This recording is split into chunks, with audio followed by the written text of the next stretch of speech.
चीन हमारा पड़ोसी नहीं था 47 में, तिब्बत हमारा पड़ोसी था। तिब्बत चीन का है कोई मानने को तैयार नहीं था, मगर बांडुंग कॉन्फ्रेंस में जाके आपने मनवा दिया और उसके बाद तिब्बत ही नहीं, वो तो एक्साई चीन तक आ गया। तो जो गलती है वह भी मानना होगा। आपको पता है नॉर्थ वेस्ट फ्रंटियर प्रोविंस जो आजकल खैबर पख्तूनवा है, फाटा का इलाका, वहां मुस्लिम लीग नहीं जीती थी, वहां कांग्रेस जीती थी। खान अब्दुल गफ्फार खान मिलना ही नहीं चाहते थे पाकिस्तान से, और उस समय यह स्टैंड लिया गया कि कोई लैंड रूट नहीं तो हम कैसे जुड़ जाएं। ईस्ट और वेस्ट पाकिस्तान 2000 किलोमीटर दूर होकर एक देश हो सकते थे, हम वो नॉर्थ वेस्ट फ्रंटियर प्रोविंस हमारा हिस्सा नहीं हो सकता था। और जब हमने मना कर दिया तो खान अब्दुल गफ्फार खान का यह स्टेटमेंट है कि आपने हमको भेड़ियों के हाथों में छोड़ दिया है। पता है आपको, बलूचिस्तान यह पाकिस्तान का हिस्सा नहीं था। खान अफ कलात कभी नहीं मिलना चाहते थे। आप में से बहुत से लोगों को नहीं पता होगा कि ओमान 47 में बॉम्बे प्रेसिडेंसी से कंट्रोल होता था। ओमान हमने कितना छोड़ा है, कितना गंवाया है, सब कुछ गंवाते चले गए। एक बात विचार करिए, हम 2022 में बैठे हैं, जरा 1918 या 19 का 105 साल पहले का भारत छोड़ देखिए। सिर्फ पाकिस्तान बांग्लादेश ही नहीं, अफगानिस्तान बर्मा भी हमारा हिस्सा था। हमने बताया ना, ओमान तक उससे कंट्रोल होता था। तब तक ना तिब्बत चीन का हिस्सा था, ना शेंगन चीन का हिस्सा था। सोवियत संघ का गठन नहीं हुआ था, तो हम सबसे बड़े देश थे। An entire China was Buddhist, considering Hindu and Buddhism as a one family religion. We were the biggest religion on earth and we were the biggest country on earth. और आज जो हालात हुए, अगर मजबूत सरकार नहीं रही तो 2047 तक जो हालात हैं, कश्मीर वैली में क्या होगा, क्वेश्चन मार्क। नॉर्थ ईस्ट में क्या होगा, क्वेश्चन मार्क। केरल और पश्चिमी उत्तर प्रदेश के कुछ इलाके और बंगाल के, बांग्लादेश से जुड़े इलाकों में क्या होगा, क्वेश्चन मार्क। नक्सल प्रभावी इलाकों में, छत्तीसगढ़ में, झारखंड में, उड़ीसा के इंटीरियर इलाकों में क्या होगा, क्वेश्चन मार्क। यानी खतरा यह है कि मजबूत सरकार ना हो तो आजादी के 100 साल बाद हो सकता है हम अपने उस ओरिजिनल इलाके के आधे रह जाएं। इन सब चुनौतियों को समझना है और उसके अनुसार हमें यह संघर्ष करना है कि स्वतंत्रता को हमें सार्थक करना है। उसके लिए हमें इन सारे जितने भी प्रकार की चीज़ें हैं उससे चौकन्ना रहना है। और जो मैकाले का माइंडसेट 19वीं सदी का और मार्क्सवाद का माइंडसेट 20वीं सदी का, दोनों से अपने मन में जितने विष हैं उस मनोरोग से मुक्ति पानी है। और जो अभी कहा गया था कि 21वीं सदी हमारी होगी, तो मैं बताना चाहता हूं कि 1 जनवरी 1901 को जब इस देश में सूरज उगा तो पूरे देश में किसकी सरकार थी, अंग्रेज की। 1 जनवरी 1951 को पूरे देश में किसकी सरकार थी, कांग्रेस की। और 1 जनवरी सन 2001 को जब 21वीं सदी के सूरज की पहली किरण इस देश की धरती पर गिरी तो इस देश में किसकी सरकार थी, अटल जी के नेतृत्व में भाजपा की। अगले दशक में मोदी जी के नेतृत्व में स्पष्ट बहुमत की। मतलब बहुत साफ है नियति का संकेत कि 19वीं सदी अंग्रेज की थी, 20वीं सदी कांग्रेस की थी, 21वीं सदी भारतीय जनता पार्टी की। तो 21वीं सदी हमारी है, हमारी उस विचार की है।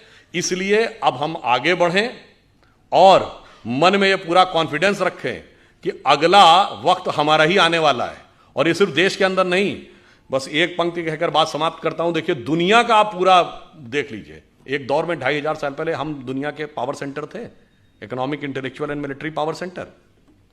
जब वो खत्म हुआ, भारत का डाउनफॉल हुआ, तो सेंटर कहा गया king Darius of Persia, Iran की तरफ चला गया। फिर जब ईरान का डाउनफॉल हुआ तो मेसोपोटामियन एम्पायर, बगदाद का एम्पायर। फिर उसका डाउनफॉल हुआ तो टर्किश एम्पायर। टर्किश एम्पायर के बाद रोमन एम्पायर, पहले ईस्टर्न रोमन एम्पायर जिसका इस्तांबुल कैपिटल थी जो आज टर्की की है, उसके बाद रोमन एम्पायर। रोम का डाउनफॉल हुआ तो पुर्तगाल और स्पेन का जमाना। पुर्तगाल और स्पेन के बाद ब्रिटेन और फ्रांस का जमाना। ब्रिटेन और फ्रांस के बाद अमेरिका का जमाना। अमेरिका में सबसे prosperous west coast, San Francisco, Los Angeles belt. उसके बाद अब पिछले 100 साल में आ जाइए, जापान का जमाना। जापान के बाद आ जाइए पिछले 50 साल में tigers of the Asia Pacific, Hong Kong, Taiwan, Singapore, Macau. अब चीन का जलजला चल रहा है। तो अगला मुकाम क्या है, इसमें कोई संदेह मत रखिएगा कि अगला मुकाम हमारा आने वाला है। और हम यदि दुनिया में आगे बढ़ेंगे तो we are not there to dominate the world, we are there to motivate the world. चीन दुनिया को दबाने के लिए आगे आ रहा है, हम दुनिया को प्रेरित करने के लिए आगे आ रहे हैं। और इसीलिए हम वर्ल्ड की सुपर पावर नहीं बनना चाहते, हम जगत गुरु बनना चाहते हैं। क्योंकि पावरफुल व्यक्ति के बगल में खड़े होकर अक्सर आप संकोच, ठिठका, कहीं कहीं दबा हुआ महसूस कर सकते हैं। परंतु गुरु के बगल में खड़े होकर आप आनंदित, आह्लादित और उन्नत महसूस करते हैं, और जिसकी झलक योग दिवस के रूप में दिखाई पड़ने लगी है कि हम राष्ट्र से लेकर व्यक्ति तक को मोटिवेट करने की क्षमता रखते हैं। और फाइनली एक बात और कह दूं, ये प्रेरणा हमें कहां से मिलती है? आज आप देखिए, चाइना ताइवान के ऊपर डोमिनेट करना चाह रहा है, तो रशिया यूक्रेन के ऊपर डोमिनेट करना चाह रहा है, तो पूरी दुनिया की जियोपॉलिटिक्स इस पे चल रही है, एनेक्सेशन, सब्जुगेशन एंड डोमिनेशन। यानी या तो कंट्री को मिला लो, पिछले 100 सालों में हुआ ना, या फिर सब्जुगेट कर लो, उसको किसी ट्रीटी का हिस्सा बना लो, यानी इनडायरेक्टली अपना शासन कर लो, या डोमिनेट कर लो, एक कॉन्ट्रैक्ट कर लो ताकि वो सरकार वहीं रहे मगर वो आपका कंट्रोल रहे। परंतु हम इन तीनों में से किसी में विश्वास नहीं करते। क्यों? जब भगवान राम ने लंका पर विजय प्राप्त की तो क्या उसका एनेक्सेशन किया? नहीं। वहां कोई अपना डिप्टी या वाइसराय अपॉइंट किया, यानी सब्जुगेशन किया? नहीं।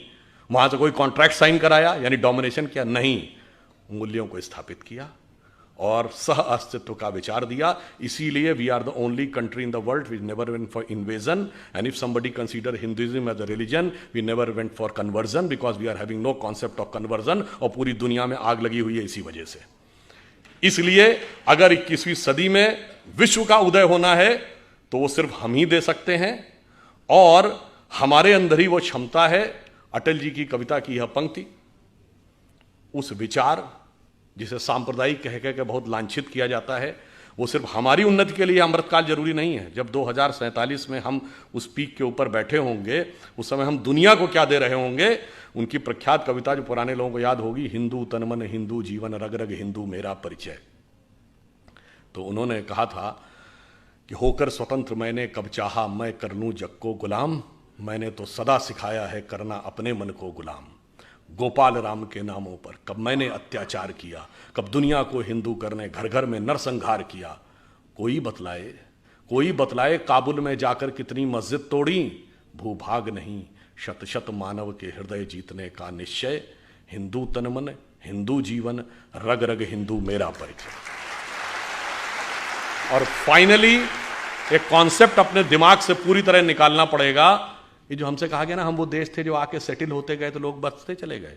सरजमीने हिंद पर अक़वाम आलम के फिराक, काफिले बसते गए हिंदोस्तां बनता गया। ये हम सराय नहीं थे कि आके सेटल होते गए, हम वो थे जहां ज्ञान का पहला उदय हुआ और पूरे विश्व को हमने संदेश दिया। इसलिए हमारा राष्ट्रवाद क्या है? हिमालय के आंगन में प्रथम उसे किरणों का दे उपहार, उषा ने हंस अभिनंदन किया और पहनाया हीरक हार। जगे हम लगे जगाने विश्व लोक में फिर फैला आलोक, व्योम तम पुंज हुआ तब नष्ट, निखिल संस्कृति हो उठी अशोक। तो संपूर्ण संसार को शोक से विरत करके उसे सुख के मार्ग पर प्रेरित करने की सामर्थ्य हमारी है। इसके लिए आप प्रण करें, कमर कसें, स्वतंत्रता को सार्थक करने कमर कसें, बलिदान करें, जो पाया उसमें खो न जाएं, जो खोया उसका ध्यान करें।